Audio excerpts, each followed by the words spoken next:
अब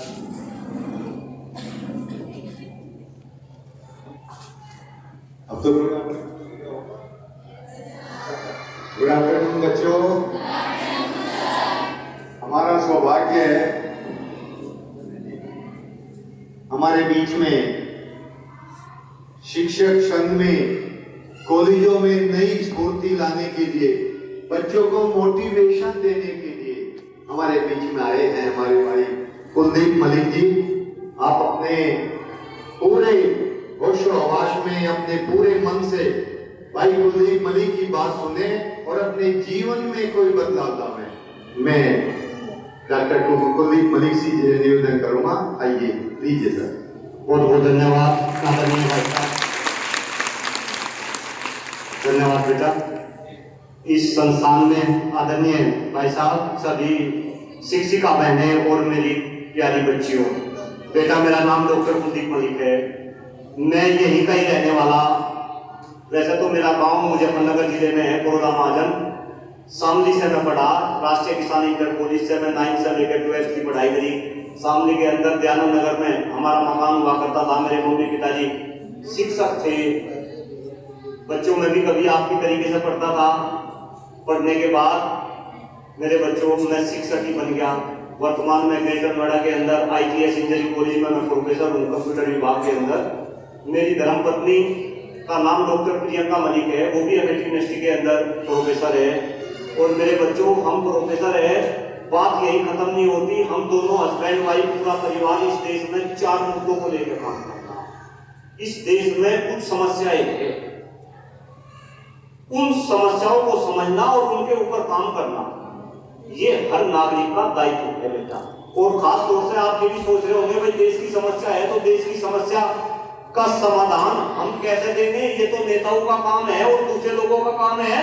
लेकिन नहीं मेरे बच्चों, आने वाले समय में मैं जगह जगह कहता हूं, आने वाले समय में से आप में से कोई बच्ची इस देश की प्रधानमंत्री बनेगी, आप में से कोई बच्ची इस सूबे की मुख्यमंत्री बनेगी, आप में से कोई बच्ची अच्छी डॉक्टर बनेगी, अच्छी इंजीनियर बनेगी, अच्छी साइंटिस्ट बनेगी। इसी वजह से मेरे बच्चों आपको इन समस्याओं का पता होना चाहिए। आपके दिमाग में आज ही ये सारी की सारी समस्या जब घुस जाएगी तो आप इन समस्याओं के बारे में चिंतन करेंगे, नमन करेंगे, और जब समय आएगा तो आप इन समस्याओं का समाधान देंगे। इसी वजह से बेटा मैं आपके बीच में, और चूंकि सुबह से मैं ये मेरे ख्याल से 7वां हमारा विद्यालय है बेटा, और मैं जगह जगह मैं घूम रहा। तो अभी जब मैं आया तो मैं सोचा था मैं यहाँ बोलूं नहीं, लेकिन जब मैंने कन्या इंटर कॉलेज देखा तो मेरे बच्चों मेरा बोलने का मन करा। और बेटा मैं 4 समस्याओं की बात कर रहा। वे 4 समस्या है। सबसे पहली समस्या है मेरे बच्चे हमारे देश में खराब होते हुए पर्यावरण। दूसरी समस्या है हम सभी के गिरते हुए स्वास्थ्य की। तीसरी समस्या है इस देश की शिक्षा व्यवस्था की। और चौथी समस्या है इस देश की बढ़ती हुई जनसंख्या। हम दो समस्या हम ज्यादा डिस्कस नहीं करेंगे, लेकिन सबसे पहले पर्यावरण की समस्या मेरे बच्चे।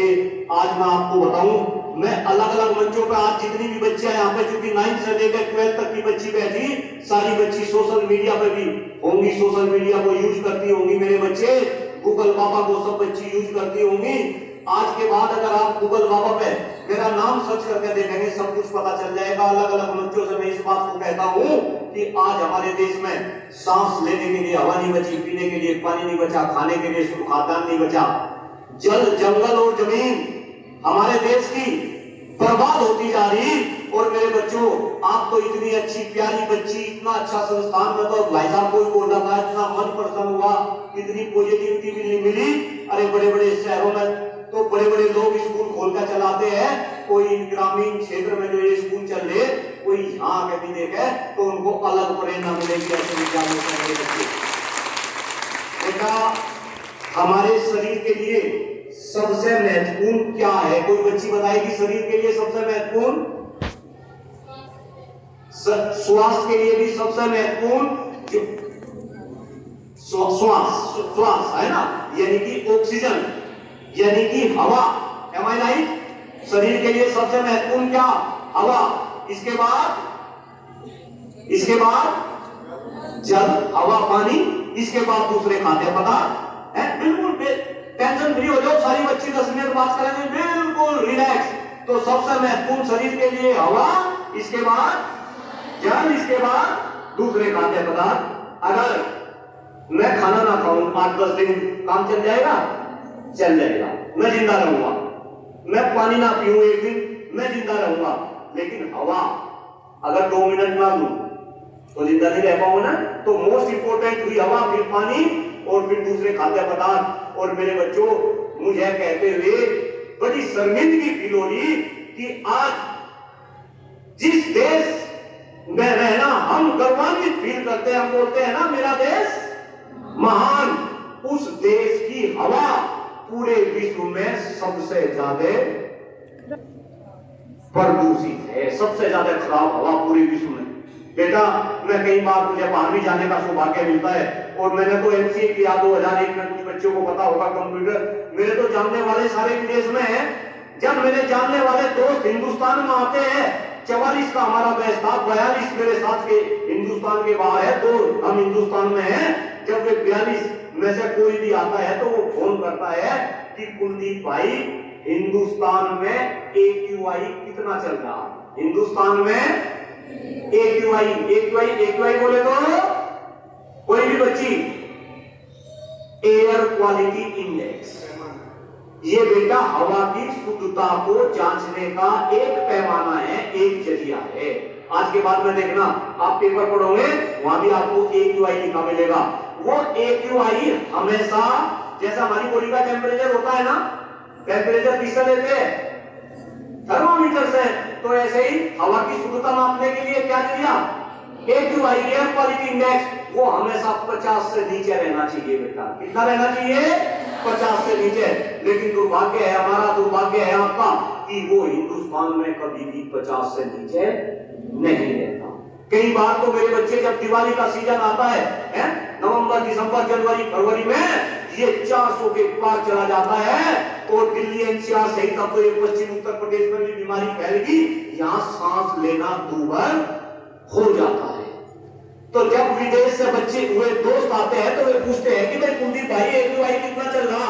अगर हिंदुस्तान का AQI 100 से ऊपर है तो बाहर विदेश से हिंदुस्तान में कोई आना पसंद नहीं करता। मैं एक और गंभीर आंकड़ा बता रहा बेटा, फिर कह रहा, आने वाले टाइम में चूंकि बच्चियां तो इतनी सिंसियर हो, आपके तो फेस से मुझे इतनी नादानी, इतना अच्छा प्रतीत हो रहा, मैं बता नहीं सकता। मेरे बच्चे, जब से ये देश आजाद हुआ तब से लेके अब तक इस हिंदुस्तान में 75% पक्षी गायब होंगे। देखो पक्षी का नाम दिया, कबूतर उड़ते हुए नजर आए। 75% पक्षी हिंदुस्तान से गायब। ये गायब क्यों हो गए? ये बेटा पर्यावरण की वजह से, क्योंकि उनकी हवा और पानी उनके लायक नहीं रहा। और मेरे बच्चों, ध्यान रखना, ये भी जीव है, हम भी जीव है। आने वाले टाइम में अगर यही हाल रहा तो यहां से इंसान भी क्या होने लगेंगे? गायब। तो कहीं ना कहीं इस पर्यावरण को बचाना आया ना पक्का। और एक आंकड़ा और मेरा बेटा, चूंकि शोध में बात करेंगे, गूगल बाबा के ऊपर सर्च करके देखना, दुनिया के अंदर सबसे प्रदूषित शहर, again I am repeating my sentence, दुनिया के अंदर सबसे प्रदूषित शहर कौन से है? जब आप वो लिस्ट देखेंगे तो आपको पता चलेगा, जो लिस्ट आ रही उनमें से ऊपर के 10 शहरों में से 7 शहर किसके है?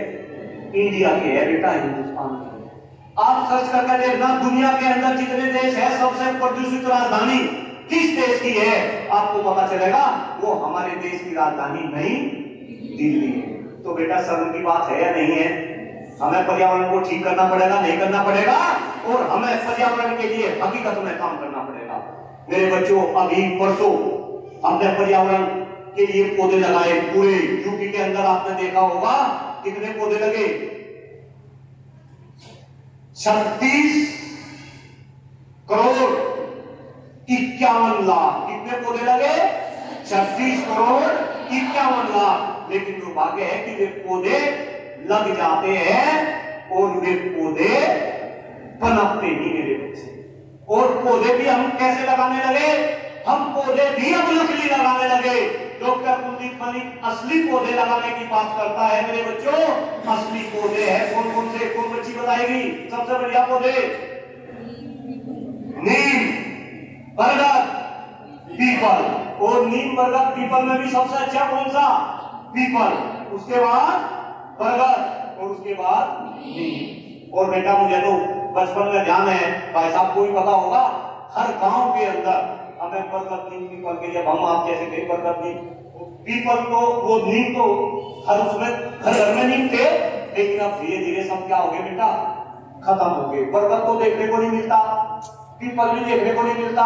तो कहीं ना कहीं हमें असली पौधे लगाने पड़ेंगे, बरगद नीम पीपल, क्योंकि ये पौधे हमारे एनवायरमेंट को सबसे ज्यादा क्या करते? शुद्ध करते। अब मैं ऐसा क्यों कह रहा हूं मेरे बच्चों?